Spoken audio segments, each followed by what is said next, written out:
Hi friends, welcome to my channel. ఇక బాలు మీనా ఇలా మాట్లాడుకుంటూ ఉంటారు. ఇదిగో మీనా, ఇవాళ ట్రిప్కి వచ్చిన డబ్బులు అని చెప్పేసి బాలు మీనా చేతిలో డబ్బులు పెడతాడు. ఇవాళ నా సంపాదన కూడా ఎక్కువేనండి, పూలమ్మగా మిగిలిన డబ్బులు 1000 రూపాయలు వచ్చినాయి అని చెప్పేసి మీనా అంటూ ఉంటే, మనం గది కట్టాలి అనుకున్నప్పటి నుంచి డబ్బులు ఎక్కువగా వస్తున్నాయి అని చెప్పేసి బాలు అంటాడు. ఇక మీనా ఆ డబ్బులన్నీ తీసుకుని వెళ్ళి బీరువాలో దాచిపెట్టి వస్తుంది. అప్పుడే బాలు అయితే కాళ్ళు బాగా నొప్పిగా ఉన్నాయి అని చెప్పేసి అంటూ ఉంటాడు. ఏమైందండి, కాళ్ళకేమైనా దెబ్బ తగిలిందా అని చెప్పేసి మీనా అడుగుతూ ఉంటుంది. లేదు మీనా, తొక్కి తొక్కి స్కెచ్ నొక్కుతున్నాం కదా, కాళ్ళు బాగా నొప్పి వేస్తున్నాయి అని చెప్పేసి అంటూ ఉంటే, అయ్యయ్యో చాలా కష్టపడుతున్నారే, కనీసం ఒక్కరోజైనా రెస్ట్ తీసుకోవచ్చు కదా, ఉండండి ఇప్పుడే వస్తాను అని చెప్పేసి వంటగదిలోకి వెళ్ళి వేడి నీళ్ళు అయితే తీసుకుని వస్తుంది. ఏంటి అవి అని చెప్పేసి బాలు అడుగుతాడు. వేడి నీళ్ళండి అంటే ఇప్పుడు నా కాళ్ళ మీద పోస్తావా ఏంటి అని చెప్పేసి బాలు అంటే, లేదండి నేను మరీ అంత పిచ్చిదానిలా కనిపిస్తున్నానా, మీ కాళ్ళకి కాపురం పడతాను, కాళ్ళు ఇలాగివ్వండి అని చెప్పేసి బాలు కాళ్ళు తన ఒడిలో పెట్టుకుని కాపురం అయితే పెడుతూ ఉంటుంది. వద్దు మీనా వద్దు అని చెప్పేసి బాలు అంటాడు. ఏంటండి నా దగ్గర కూడా మొహమాటం ఎందుకు అని చెప్పేసి కాపురం పెడుతూ ఉంటే బాలు, అమ్మ ఇప్పుడు చాలా హ్యాపీగా ఉంది, నొప్పి కాస్త కాస్త తగ్గుతున్నట్టుంది అని చెప్పేసి అంటూ ఉంటే, ఇంకాసేపటికి మొత్తం తగ్గిపోతుండండి అని చెప్పేసి కాపురం పడుతూ ఉంటుంది. ఇక శృతి గది నుండి బయటకు వచ్చిన ప్రభావతి అయితే, ఈ భార్య బానిసుడు శృతికి మరి బానిసగా తయారయ్యాడు, శృతి అలా చెప్తే అలాగ వింటున్నాడు అని చెప్పేసి బాలు గది వరకు వస్తూ ఉంటుంది. ఇంతలో బాలు కాళ్ళు పడుతున్న మీనాను చూసి చాలా సంతోషపడిపోతూ ఉంటుంది. ఏమో అనుకున్నాను వీణ్ణి, ఉదయమేమో భార్యకి గోల్డ్ రంగేసి బాలు కాళ్ళు పట్టుకున్నాడు, కానీ సాయంత్రం అయ్యేసరికి తన కాళ్ళు పట్టుకునేలాగా చేశాడు, దీన్ని వాడి కాళ్ళ దగ్గర పడేసుకున్నాడు, ఎంతైనా వీడు నా కొడుకు అనిపించుకున్నాడు, నా వారసుడు అని చెప్పేసి మురిసిపోతూ ఉంటుంది. ఇక వెంటనే రవి గుర్తుకు వస్తాడు. చెప్తానుండు వీడి సంగతి అని చెప్పేసి రవి గది దగ్గరికి వెళ్ళి తలుపులు బాదుతూ ఉంటుంది. ఇక వెంటనే రవి బయటకు వస్తాడు. ఏంటమ్మా ఏంటి అని చెప్పేసి అడుగుతూ ఉంటే, రేయ్ ఇలా రారా భార్యా బానిసుడా, నీకొకటి చూపిస్తాను, మీనాని ఎంత బాగా చూస్తాడు బాలు, ఇప్పుడు చూడు దాని చేత కాళ్ళు పట్టించుకుంటున్నాడు, నీకులాగా భార్య కాళ్ళు నొక్కుతులేదు, పద అని చెప్పేసి రవి చెయ్యి పట్టుకుని మీనా గది వైపుకి తీసుకువెళ్తూ ఉంటుంది ప్రభావతి అయితే.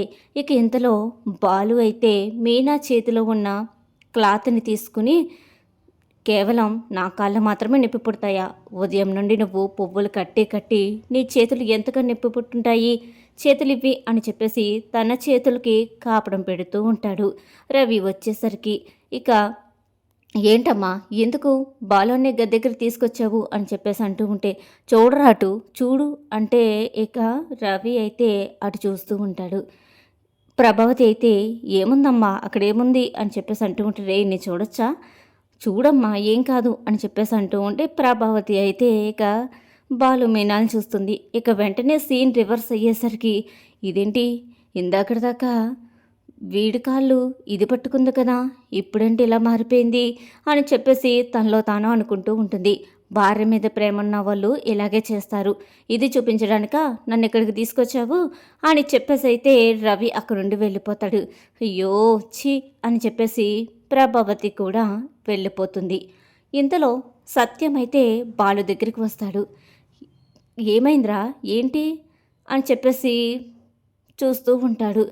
ఏం లేదు నాన్న, ఇలా కారు నడుపుతున్నాను కదా, అందుకే కాళ్ళు నొప్పులుగా ఉన్నాయని మీనా కాళ్ళు పడుతుంది అని చెప్పేసి బాలు అంటూ ఉంటే, అందుకే చెప్పేది కష్టపడమన్నారు కానీ మరి అతిగా కష్టపడమని ఎవరూ చెప్పలేదు, ఒక్కరోజైనా రెస్ట్ తీసుకుంటే చాలా బాగుంటుంది, అదే చెప్తున్నాను మావయ్య, నేను కూడా ఒక్కరోజైనా రెస్ట్ తీసుకోమంటున్నాను, కానీ ఆయన అసలు వినిపించుకోరే అని చెప్పేసి అంటూ ఉంటే, ఏంటి నాన్న ఏం తీసుకొచ్చావు అని చెప్పేసి అంటూ ఉంటే, ఏముందిరా మీ అమ్మ కోసం ఒక బొమ్మని తీసుకొచ్చాను అని చెప్పేసి సత్యం అంటాడు.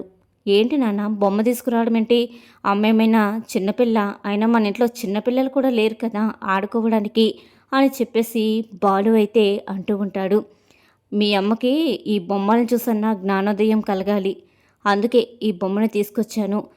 ఇస్తాను అని చెప్పేసి సత్యమైతే అక్కడి నుండి వెళ్తాడు. ఇక ప్రభావతి జరిగిన దాని గురించి ఆలోచిస్తూ ఉంటుంది. ఈ ఇంట్లో అందరూ కూడా ఇలా తయారవ్వారేంటి అని చెప్పేసి తను ఆలోచిస్తూ ఉంటే ఇంతలో సత్యమైతే ప్రభావతి దగ్గరికి వెళ్తాడు. ఏంటి ప్రభావతి అంత చిరాకున్నావు అని అడుగుతూ ఉంటే, ఏముందండి, ఈ ఇంట్లో ఉన్న భర్తలందరూ కూడా భార్యలకి సేవలు చేస్తూనే భార్య బాధితులు అయిపోయారు. ఆ అది చూసి నేను తట్టుకోలేకపోతున్నాను అని అంటూ ఉంటే, అందుకే నీకోసమే ఈ బొమ్మను తీసుకొచ్చాను చూడు అని చెప్పేసి తన చేతిలో ఉన్న బొమ్మని కాస్త ప్రభావతికి ఇస్తాడు. అందులో 3 కోతుల బొమ్మ కనిపిస్తుంది. ఎందుకండి కోతుల బొమ్మ తీసుకొచ్చారు అంటే, ఇది నీకు బాగా ఉపయోగపడుతుంది. ఇదిగో ఈ బొమ్మను చూసావా అని చెప్పేసి ఒక కోతి బొమ్మ ఇస్తాడు. అదేమో కళ్ళు మూసుకుని ఉంటుంది. ఈ బొమ్మను చూస్తే ఏమర్థమవుతుంది? ఎక్కడ ఏం జరిగినా కూడా కళ్ళు మూసుకుని ఉండాలి, చెడు చూడకు అని దీని అర్థం. అర్థమవుతుందా? అంటే ఏంటి? చెడు చూడొద్దనే కదా అర్థం. నీ ఎదురుగా ఏం జరిగినా కూడా అది చూడకుండా ఉండడమే చాలా మంచిది. ఇక్కడ కొడుకు కోడళ్ళు చాలా సంతోషంగా ఉంటారు. అలాంటప్పుడు అవి చూడకూడదు. వాళ్ళు ఏం చెప్పుకుంటున్నా వినిపించుకోకూడదు. అప్పుడే నువ్వు సంతోషంగా ఉంటావు అని చెప్పేసి ఇంకొక బొమ్మని తీస్తాడు. ఆ బొమ్మేమో చెవులు మూసుకొని ఉంటుంది. ఇదేంటండి బొమ్మ చెవి మూసుకుని ఉంది కదా అంటే, ఎక్కడ ఏం జరిగినా కొడుకు కోడలు మాట్లాడుకున్నా అవి వినిపించుకోకూడదు అని చెప్పేసి ఈ బొమ్మ ఉద్దేశం. ఇంకొకటి, చెడు మాట్లాడకు అనే బొమ్మ ఉంది కదా, అదేంటంటే నోరు మూసుకుని ఉండు అని చెప్పేసి దాని అర్థం. ప్రతి దాంట్లో నేనున్నాను అని చెప్పేసి నోరు వదిలేస్తూ ఉంటావు కదా, నీకే బాగా ఉపయోగపడుతుంది అని చెప్పేసి అయితే సత్యమంటాడు. ఏంటండి, ఏంటి నేనేం మాట్లాడకూడదనా దీని అర్థం అంటే, మరి ప్రత్యక్షంగా చెప్పేది అదే కదా. ఎవరి విషయాల్లో జోక్యం చేసుకోకుండా ఉంటే అందరూ సంతోషంగా ఉంటారు. ఈ బొమ్మ నువ్వు నీ పడుకునే దగ్గరే పెట్టుకో. రోజు ఉదయాన్నే ఈ బొమ్మను చూస్తే నీకు జ్ఞానోదయం అన్నా వస్తుంది అని చెప్పేసి సత్యమైతే అక్కడ నుండి వెళ్ళిపోతాడు. ఇక మీనా అయితే, ఏవండి మీకు ఇవాళ ట్రిప్ లేదా ఏంటి అని అడుగుతూ ఉంటుంది. ట్రిప్ ఏం లేదు నేను మీనా, ఇప్పటికైతే నాకు ఏ ఫోన్ కాల్స్ రాలేదు.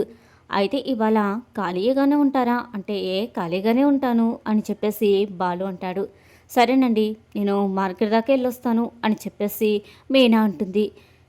నేను కూడా వస్తాను అంటే, మీకు కాళ్ళు నొప్పులుగా ఉన్నాయి కదా, మీరు ఇక్కడే ఉండండి, మీకోసం చేపలు తీసుకొచ్చి పులుసు పెడతాను, మీకు ఇష్టం కదా అని చెప్పేసి మీనా అయితే అంటూ ఉంటుంది. అవునా మీనా, నేనంటే నీకు ఎంత ప్రేమ, నేను కూడా నేను కారులో తీసుకెళ్తాను మీనా అని అంటుంటే, వద్దండి నేనే వెళ్ళొస్తాను, మీరు రెస్ట్ తీసుకోండి అని చెప్పేసి మీనా అయితే మార్కెట్కి వెళ్తుంది. ఇక ఇంతలో మనోజ్ వస్తాడు. ప్రభావతిని చెయ్యి పట్టుకుని లోపలికి తీసుకువెళ్ళిపోయి లోపల గడియ వేసి వెంటనే అమ్మా అని చెప్పేసి ఏడుస్తూ ఉంటాడు. ఏమైందిరా, ఏంటి, ముందు చెప్పిచావురా బాబు అంటే, లేదమ్మా చెప్తే నువ్వు నన్ను కొడతావు, నేను అసలు చెప్పను అని అంటుంటే, చెప్పకపోయినా కొడతాను, ఎందుకు టెన్షన్తో చంపుతావు, అసలు ఏం జరిగిందో చెప్పు అని చెప్పేసి ప్రభావతి అడుగుతూ ఉంటుంది. అంటే అమ్మా అది ఇలా జరిగింది అని చెప్పేసేసి ఇక ఫర్నిచర్ షాప్లో ఏం జరిగిందో దొంగ నోట్లకు సంబంధించి ఆ నిజమంతా కూడా మనోజ్ అయితే చెప్తాడు. ఇక ప్రభావతి అయితే ఒక్కసారిగా షాక్ అయిపోతూ ఉంటుంది. అమ్మా అమ్మా అని చెప్పేసి కదిలింగానే, చెప్పరా బాబు ఎంత నష్టం వచ్చిందిరా అంటే, 4 లక్షలమ్మా అని చెప్పంగానే, ఏంటి 4 లక్షలా, నీకన్నా మీననయం కదరా, రూపాయి పోగేసి కష్టపడుతుంది, ఇప్పుడు ఆ విషయం బాలుగడికి తెలిస్తే పరిస్థితి ఏంట్రా, ఆయన ఒక్క పని కూడా నువ్వు సరిగ్గా చెయ్యవేరా, ప్రతి పనిలో ఏదో ఒకటి తీసుకొచ్చి పెడతావు, నేనైతే ఏం చెయ్యను, ముందు అందరి ముందు నిజం ఒప్పేసుకో, అదే మంచిది అని చెప్పేసి అంటూ ఉంటే, లేదమ్మా ఇప్పుడు ఆ పని కానీ నేను చేశానంటే మరి బాలుగాడు నన్ను చేతకాని వాళ్ళ చూస్తాడు, అసలు ఈ విషయం ఇప్పటిదాకా రోహిణికే తెలీదు, రోహిణికి తెలియకుండా ఎలాగుంచావురా చెప్పొచ్చు కదా అంటే, ఇప్పుడిప్పుడే రోహిణి నాకు దగ్గర అవుతుంది, ఇప్పుడు ఈ విషయాన్ని కానీ చెప్పానంటే రోహిణి నన్ను వదిలి వెళ్ళిపోయినా వెళ్ళిపోతుంది అని చెప్పేసి మనోజ్ అంటాడు. మరి ఎలాగరా, రోహిణితో ప్రాఫిట్ వచ్చింది, 1,00,000 రూపాయలు వచ్చిందని కూడా చెప్పాను, ఇప్పుడు మళ్ళీ ఇలా చెప్పానంటే రోహిణి అస్సలు నన్ను క్షమించదు, ఇప్పుడిప్పుడే నా బిజినెస్లో లాభాలు వస్తున్నాయని చెప్తున్నాను. ఇంతలో ఇలా జరిగిందని తెలిస్తే తను చాలా బాధపడుతుంది. ఇక నన్ను క్షమించనే క్షమించదు అని చెప్పేసి మనోజ్ అయితే అంటూ ఉంటాడు. ఇప్పుడు 4 లక్షలు ఎలా తీసుకొస్తాంరా అని చెప్పేసి అంటూ ఉంటే, లేదమ్మా, నువ్వు ఏదైనా చేయగలవు, నువ్వు తలుచుకుంటే ఏదైనా చేస్తావు. ఇప్పటి వరకు నేను ఎన్నిసార్లు ప్రాబ్లమ్స్లో పడ్డా నువ్వే సేవ్ చేసావు.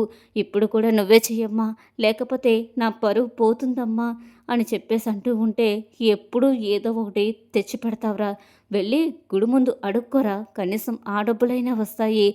ఎన్ని డిగ్రీలు చదివావు, ఆ డిగ్రీలన్నీ తీసుకెళ్ళి చెత్తబుట్టలో పడే. ఎందుకురా, నిన్నెంతో కష్టపడి చదివించాము, ఆ చదువుకి కూడా విలువ లేకుండా చేశావు. అయినా ఎవరు ఏంటో అని తెలియకుండా ఇష్టం వచ్చినట్టు బిజినెస్ చేస్తే బిజినెస్ మ్యాన్ అయిపోయారు. బిజినెస్ మ్యాన్ అవ్వాలంటే దాని మీదే శ్రద్ధ పెడితే బిజినెస్ మ్యాన్లు అవుతారు. ఇప్పుడు ఎలాగరా అని చెప్పేసి ఆలోచిస్తూ ఉంటే, అమ్మా, నగలున్నాయి కదమ్మా, ఆ నగలుంటే ఇవ్వమ్మా, అవి తాకట్టు పెట్టి డబ్బులు కట్టేస్తాను అని చెప్పేసి మనోజ్ అంటాడు. ఏం నగలరా, ఇంట్లో ఏమైనా హారాలు నెక్లెస్లు ఉన్నాయా ఏంటి అని చెప్పేసి ప్రభావతి అడుగుతూ ఉంటుంది. మరీ అంత ఎగతాళిగా మాట్లాడమాకమ్మా అని చెప్పేసి మనోజ్ అంటాడు. మరి ఇంకెలారా, ఇంకేం నగలున్నాయని అని చెప్పేసి అంటూ ఉంటే, మీనా నగలున్నాయి కదమ్మా, అవి ఇచ్చియమ్మా అని అంటుంటే, ఇంకేమైనా ఉందిరా, ఆ బాలుగాడికి కానీ తెలిసింది అంటే నిన్ను నన్ను రోడ్డు మీద నుంచోబెట్టి అమ్మేస్తాడు, అర్థమవుతుందా? అసలు నేను ఇవ్వనురా. ఏంటి ఇప్పుడు, ఏంటి దొంగతనం చెయ్యాలా మీనా నగలు? ఇప్పుడు ఈ సంగతి ఇంట్లో వాళ్ళకి తెలిసిందంటే మీనాని అనడానికి కూడా నేను సరిపోను అని చెప్పేసి ప్రభావతి అంటుంది. ఈ ఒక్కసారికి నన్ను గట్టెక్కించమ్మా, ఎలాగైనా సరే మళ్ళీ నగలు విడిపించే బాధ్యత నాది అని అంటుంటే, నగలు తాకట్టు పెట్టాక నువ్వు విడిపిస్తావురా, నాన్న డబ్బులు కూడా నువ్వు అలాగే చేస్తావు, ఇప్పుడు మళ్ళీ మీనా నగలు అంటున్నావు అని అంటున్నా కూడా ఇక వెంటనే మనోజ్ అయితే ప్రభావతి కాళ్ళ మీద పడి, నువ్వే నన్ను రక్షించగలవమ్మా, ఇక నేను ఏ విషయం ఎవరికి కూడా చెప్పలేను అని చెప్పేసి మనోజ్ అయితే అంటాడు. ఇక ప్రభావతికి మనోజ్ పడుతున్న బాధను చూసి, సర్లే తీసుకొచ్చిస్తానులే అని చెప్పేసి ఇక మీనా బీర్వా దగ్గరికి వెళ్ళి మీనా నగలన్నీ కూడా తీసుకొస్తూ ఉంటుంది. ఇంతలో సత్యం అయితే ఒక్కసారిగా షాక్ ఇస్తాడు ప్రభావతికి. అప్పుడే ఇక ప్రభాతి అయితే, ఇవ్వబోయ్, తెలిసిపోయిందేంటి నేను నగలు తీశానని అని చెప్పేసి అలా నుంచుని ఉంటుంది. ఏ, నీకు కనీసం బుద్ధి లేదా? ఈ ఇంట్లో యజమానురాలివి, 3 పిల్లల కన్నా తల్లివి, నీకు ఆ మాత్రం ఇంగిత జ్ఞానం కూడా లేదా అని చెప్పేసి తిడుతూ ఉంటాడు. నేనేం చేశానండి అని చెప్పేసి ప్రభాతి అనుకుంటేనే, ఏంటి తెలిసిపోయిందా ఏంటి అంటే, అదండి మనోజు అని చెప్పేసి చెప్పబోతూ ఉండగా, మనోజ్ ఏంటి మనోజు, తలుపులు బీరువా తాళాలు తీస్తావు, వేయటం నీకు తెలీదా? ఇదేనా నువ్వు నీ పెద్దరికం అని చెప్పేసి సత్యం అంటాడు. అమ్మా, ఇదా, వేస్తున్నానండి వేస్తున్నాను అని చెప్పేసేసి ఇక నవ్వుకుంటూ బీరువా తాళాలు అయితే వేస్తూ ఉంటుంది. ఇక చేతిలో ఉన్న బ్యాగ్ని చూసి, ఏంటా బ్యాగు అని చెప్పేసి అడుగుతూ ఉంటాడు సత్యం. అంటే అదండి, అది నా బ్లౌజ్ పీసు మనోజ్కి ఇస్తున్నాను, కుట్టించుకుంటామని అని అంటూ ఉంటే, బిజినెస్ మ్యాను జాకెట్లు కూడా కుట్టించుకొస్తాడా అని చెప్పేసి సత్యం అంటాడు. ఇక వాటితో సీరియల్ అయితే అయిపోతుంది. ఇక రాబోయే ఎపిసోడ్లో అయితే మీనా కూడా చేపలు తేడానికి బయటకు వెళ్తుంది. ఇక ప్రభావతి చేతిలో ఉన్న నగలన్నీ కూడా మనోజ్కైతే ఇస్తుంది. ఇద్దరూ బయటకు వెళ్ళటంలో మధ్యలో ఇద్దరు గుద్దుకుని కవర్లు అయితే మారిపోతాయి. మనోజ్కి చేతికి రావాల్సిన కవరు మీనా చేతికి వస్తుంది. మీనా చేతికి రావాల్సిన కవర్ ఏమో మనోజ్ చేతికి వెళ్తుంది. ఇక మనోజ్ ఆ కవర్ పట్టుకుని గోల్డ్ నగలన్నీ కూడా తాకట్టు పెడదామని వెళ్తూ ఉంటాడు. ఇంతలో కవర్ మారిపోయిందని అర్థమైపోతుంది మీనాకి. ప్రభావతి దగ్గరున్న కవర్ తీసుకోబోతూ ఉంటాడు బాలు అయితే.